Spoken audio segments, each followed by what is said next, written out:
All right, welcome back. Today, my guest is Dr. Lisa Parks. She's the founder of Focal Point Eye Care Institute of Myopia Management. Did I get all that right? You did In actually. Thank you. Carrollton, yeah, you bet. In Carrollton, Texas, just in the DFW metro area. You've been there since what, June of 2022, just of last year, yeah? Yes, we've moved to our new location here last June. Awesome, awesome. So we're gonna get to know Lisa a little bit better. Totally uh, don't mind that. Get to know Lisa a little bit better here and the specialty practice she's building with myopia management. And maybe if there's time at the end, we can learn a little bit more about the symphony orchestra in Texas that you play for as well. So Lisa, thanks so much for spending your time with us here today. I really appreciate it. Yes, thank you for having me. Yeah, you bet. So tell us, I always ask and start off and just find out a little bit about your background and how you initially got into the optometry profession. I actually have always been sort of interested in eyes, and I think most of my colleagues are in the same boat.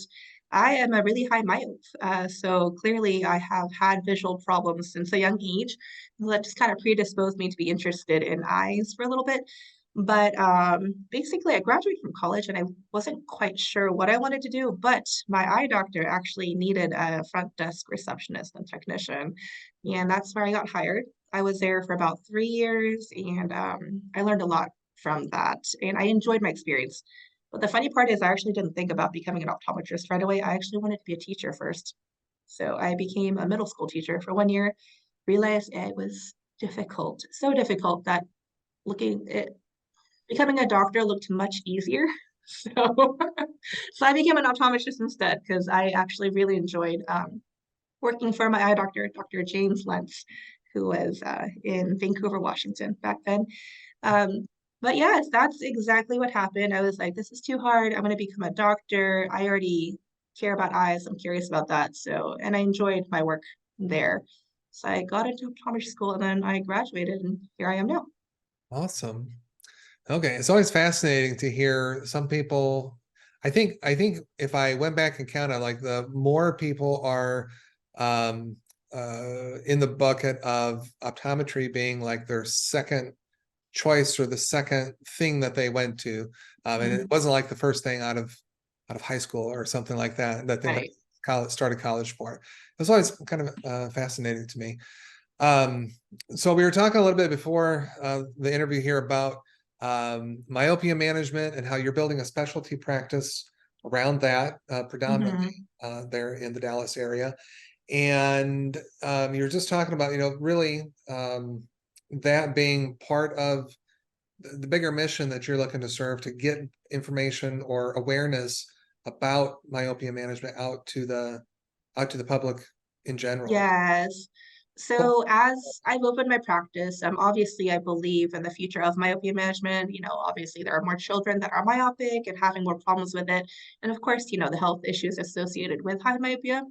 But when I opened this practice, what I realized was that nobody in DFW knows anything about myopia management. It's a completely foreign concept. And when I talk to parents, about their kids, it's very much like, oh, we just need stronger glasses. But there's no concept of like, oh, we can actually do something about it now that this exists. And so that is one of my goals. Obviously for myself as a myopia management, practice owner, but at the same time, just because it's very frustrating to see so many myopic children and so many parents that don't realize they have options to do something about it. Because I mean, -1's not that big a deal, honestly, in my opinion. I would love to be -1, but there are so many children that's gonna be like -5, -6, -7. And I feel like it's almost like a waste of visual potential and quality of life for all these children that are growing up right now. yeah, for sure. So I know we talked a little bit about, I mean, there's like, several treatment options Hmm. out there. And you talked a little bit, there's, especially as you get older, you were mentioning something about LASIK and then Ortho K. What are some things like, first off, if I'm a parent, okay, let's go, let's Hmm. let's back it up really far. Like if I'm a parent, what are some things that I should be doing now? Like how do I start to know that myopia might be an issue, and or what types of things do I do to help so that it doesn't get Yeah. real? So in a lot of cases, the parent is already myopic, and so that's like a great starting point. You're a -3, and little Johnny's already -150. He's already 9. He's only 9. He still has another 9, 10 years ago before his eyes are done growing. But then for these parents, it's also a little bit tough because, for them, they just wear glasses. This is how life is right now. Johnny should just get glasses too. So I try to plant the seed, and I've been kind of telling my patients ahead of time, like, hey, listen, his eyes are changing. This is not normal for his age group. I actually have bought a Topcon Aladdin M. It has the axial length biometer. So that's like another number for parents to track. I tell them, listen, you know, little Susie's eyes, she's already, 24.5 millimeters. That is the top end of normal for a fully grown adult. Or maybe they're just growing. But basically, just having data to show and just to show trends, I think is really helpful for parents. And also just kind of setting them up because usually they've just come in for a routine eye exam and literally they thought they were just coming in to get their kid new glasses. So it's a little bit harder unless it's like a big shocker. They went from like a -1 to -5, then, obviously there's a big issue there. But if Mhm. they're just creeping like 0.5, 0.75 a year, I do try to give them a heads up, like, hey, it's changing. I do try to bring them back for a consult, just talk more about options for their child because it's a little bit more of a discussion because now the education has to happen, not just the treatment options. But I try to kind of really lead into it. I also tell everybody about it. 65-year-old in my chair, tell them about myopia management. They got grandkids, they have nieces and nephews, they have friends with children, with grandchildren. Or maybe your patient is 22 and still in college. I tell them about them anyway because that 22-year-old has nieces and nephews, or they will grow up and also have children. So there's just a lot of foundation laying, and that's what I found to be the most common thing that we're doing right now, and also probably one of the most effective ways. Nobody really signs up for anything when they hear about it the first time around. They have to really get comfortable and familiar with that concept before they'll jump. Yeah, for sure. Well, and I think as a parent too, I would say like I was at least one point in a similar boat, right? It's just like because obviously I wear glasses and have since I was in fourth grade. Mhm. Probably needed them since I was in second grade, but I didn't really say anything. So Right. they got pretty bad. But then so I truly like relate or resonate with when you're saying that parents just do glasses and that's kind of how it is. I mean, that was because that was the only option that speaking for ourselves, Mhm. only option that we knew about at the time as well. So I think Right. seeing more and more uh providers and optometrists taking a stronger interest in spreading awareness is really helpful too. So it's like, going For both sure. ways, for sure. Yeah, So absolutely. yeah, that's awesome. So another thing when we're talking about, your mission and the kind of the changes you're wanting to make in the industry or for your community. Obviously, driving myopia management is and awareness is a big one for you. But something you said right before we started as well caught my ear, and that was when you were talking about the underprivileged program you have in your office. Yes. And you had a And great line that said, I think was it with you and your office manager who said that myopia doesn't just happen to high income families or right. something like that. Yeah. So Exactly, tell us about that. exactly. And so, one of the reasons why a lot of optometrists, I think, are turning to myopia management is number one, of course, you want to help the children that are going to become myopic and all those, associated health risks. But it is definitely much, I think it's much more financially feasible to maintain a practice where you actually have a little bit more of a margin compared to just taking, just vision plans, and especially if you're an exam only kind of situation. But the thing about myopia management is it is out of pocket for everybody, but underprivileged kids can be myopic too. And in fact, and it was just something that we thought about. My office manager and I said, well, what about that kid? The parents, they can't afford the myopia measurement, but they are definitely heading down that road. So we actually built in a program structure, and It is kind of like a quota, but it's, for every 10 patients or 15, normal, people that are enrolled in myopia management, we're going to be pulling in one child that is, underprivileged that would not be able to afford myopia management on their own. And so we just wanted to make sure we weren't ignoring a section of the population that is not able to get care. And it's not the child's fault that they are in a family that is, low income. The parents are already doing what they can to take care of their kids. So anything we can do to just kind of buffer that a little bit is something that we definitely want to keep in mind when we set up our practice. Okay. Yeah, no, I think that's great. And that just, that shows a really I mean, it's a really great way just to give back, right?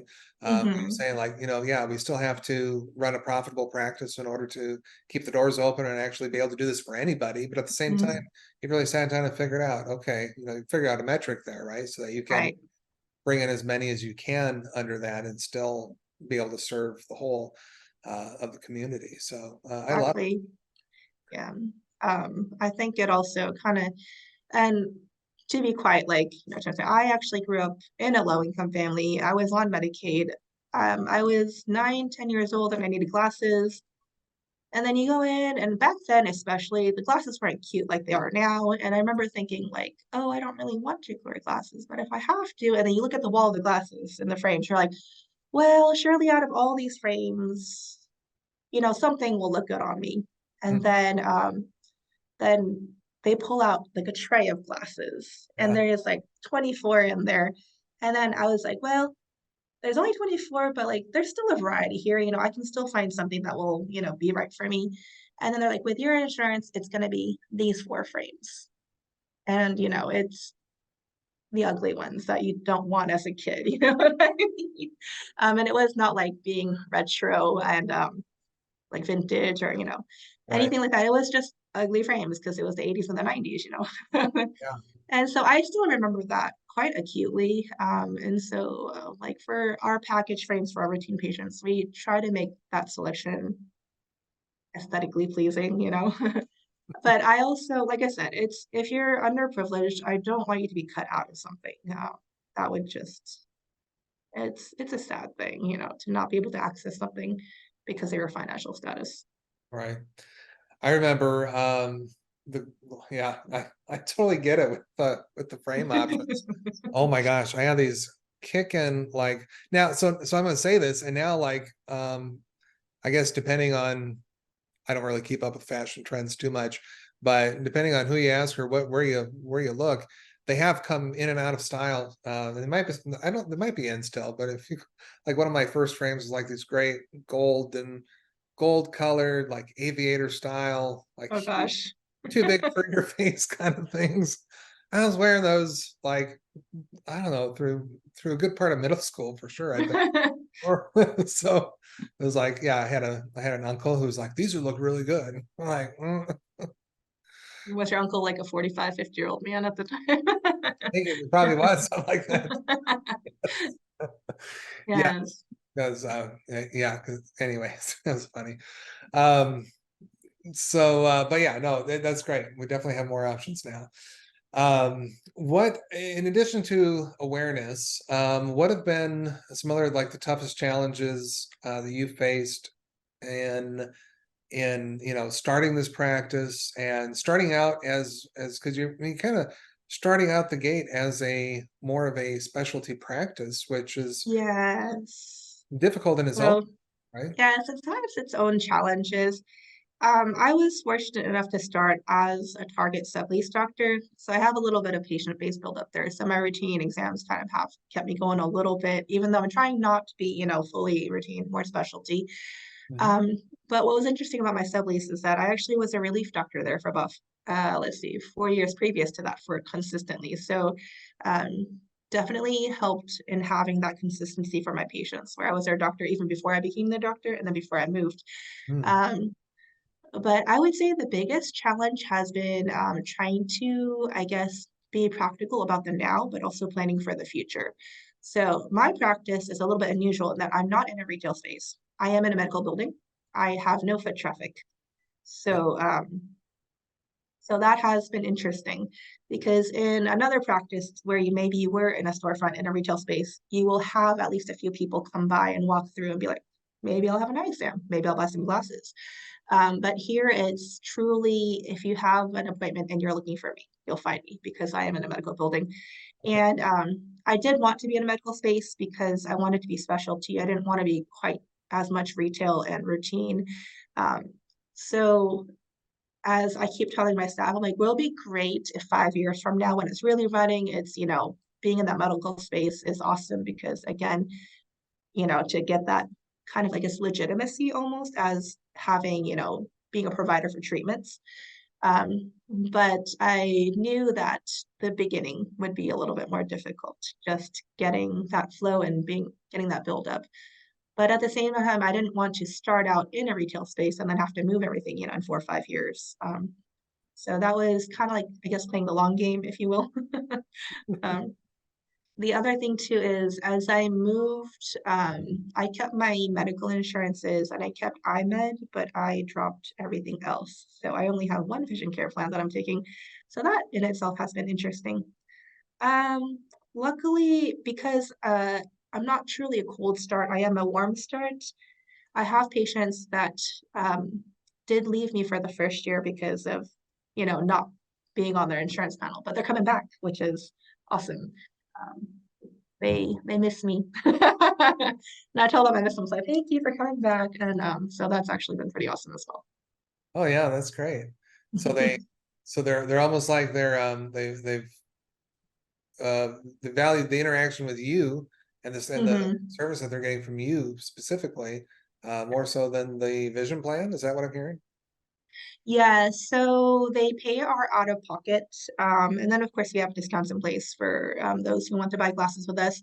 And I know I showed you like a little view of my optical. It's not very big, it's about 250 frames, maybe 275.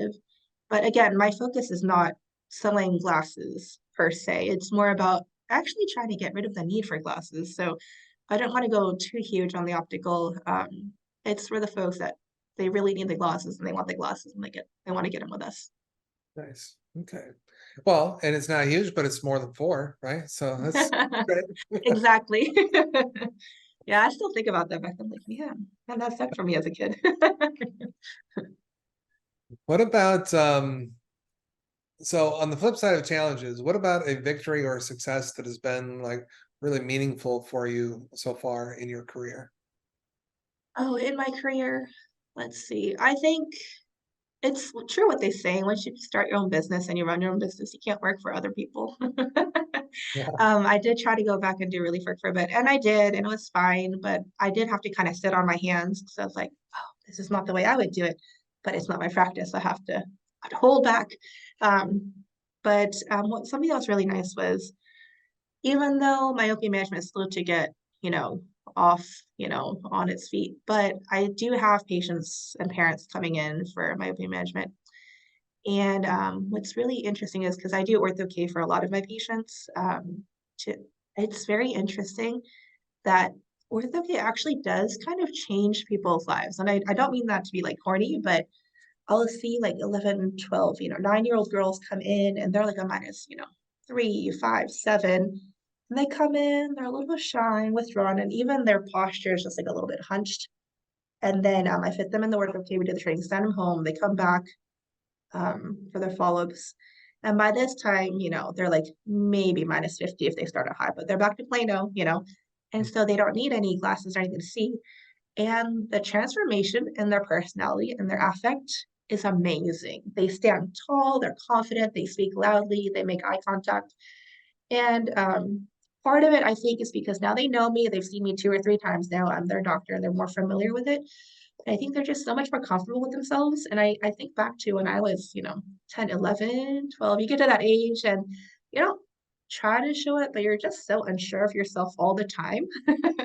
And just to see that confidence, actually, I love it. Sometimes I just think that I look at them and it goes back like this. I think I'm gonna tear up because it's they're just so different the before and after. Yeah. Yeah, that's amazing. And a great feeling for for everybody involved, right? Yes, they can see That's and they don't realize they're more confident, but I can see it. And it's just a great feeling on my part to know that I helped to get them there. yeah, for sure. Um, yeah, for sure. I mean, I've heard some other folks I haven't done got on the interviews yet, but have talked and said, you know, not the same, but similar things where there's a transformation that happens there, and it's so great because there's also compared to maybe some other medical disciplines, it's relatively quick. Oh yeah, Like, for sure. you know, it's probably the quickest, Yes. arguably, that you could have as far as that level of. Definitely instant gratification in the terms of medical in the medical world. And the interesting thing too is because I have patients that, you know, in the meantime, I had to take one girl out of ortho K to like restart her in the process. She was coming from a different doctor. And then so I gave her contacts to get her through, just regular contacts. But regular contacts versus ortho K is actually different. Because ortho K is like without anything, and then with the regular contacts, she had to put them in. But even with them in, she like got more withdrawn. And I was like, wow. So it's not just a can I see or not? It's can I see with my eyes or not? Which is, I Mm, thought that was fascinating. that is, yeah. I haven't really heard that observation before. So that Well, is, and I mean, obviously, contacts on is better than never having any contacts, but I just thought that was just very interesting. it is, yeah. Very nice. Thanks for sharing. So, so in wrapping this up, I know we're going a little bit over on time, but I appreciate all of your attention here. What is a piece of advice you'd give others that are um, moving along in their journey in this profession? Let's see. I would say whatever setting you're in, ask yourself, is it sustainable? And is it something that you would be okay with doing, like, you know, for the next 20, 30 years? Because that's the questions I asked myself. Because I started my sub lease in 2019 at the end of it. And as everybody knows, the beginning of 2020, the pandemic hit. I also had a baby. So I was on maternity leave, scrambling for, you know, relief doctors while trying to run my sub lease at the same time. Wow. And that was okay. But the expenses definitely in our profession have risen. And as everybody knows, reimbursements have not. And that really made me take a good look at, you know, can I sustain this? And then I know other doctors are able to sustain it, but they also have a very different patient flow than I do. I like sitting and spending time with my patients and talking to them, but I also know if I do that on an exam only basis, I won't be able to pay my bills, you know. And so other doctors that I've seen, they see their patients very quick. And for some folks, that is right for them. You know, they are happy seeing their patient every 10, 15 minutes. They have a great staff, you know, very efficient workup and all that. But for me, that it burns me out rather than like energizing me. So if that works for you, that's awesome. But for me, I was like, oh no, I need to be able to take my time with my patient when I need it. And I like connecting with my patients and knowing what's going on with their lives, but without, you know, keeping them for hours and hours, you know what I mean? So I think I found a good balance for myself.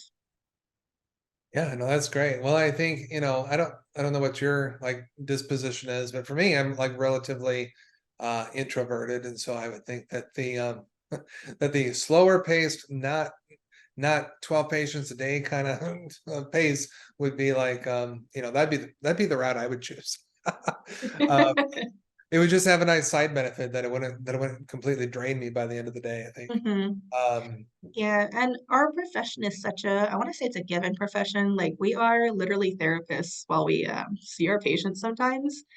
They tell us all kinds of things, you know, and just to be able to process that, but not, you know, have it drag yourself down, I think is really important. Yeah, for sure. And I think, well, and you know, in the financial and business advisory world, where I'm at, it's very similar. Like, you know, we hear a lot. I hear a lot of things, and they're not always about dollars and cents. But and so Hmm. that's why I love the tip there, the piece of advice that you're giving, which is something that we talk about quite a bit as well with our clients, is just exactly what you said, right? You have an idea or a vision of what you think the practice should look like, and can you foresee yourself doing that for the long term, right? Hmm. We want to make sure we're modeling out and building a practice that once you hit those goals, I want you to be able to turn around and look at your life and say, yes, I made the right choice, right? It's sustainable, it's helping me reach my personal goals. And that's exactly what you're talking about too. So agree wholeheartedly. And I think it's a great piece of advice. Lisa, thank you so much for all your time today. I really appreciate you. Thank you, And hopefully we'll get to chat again here soon. Lee. All Thank you right. so much.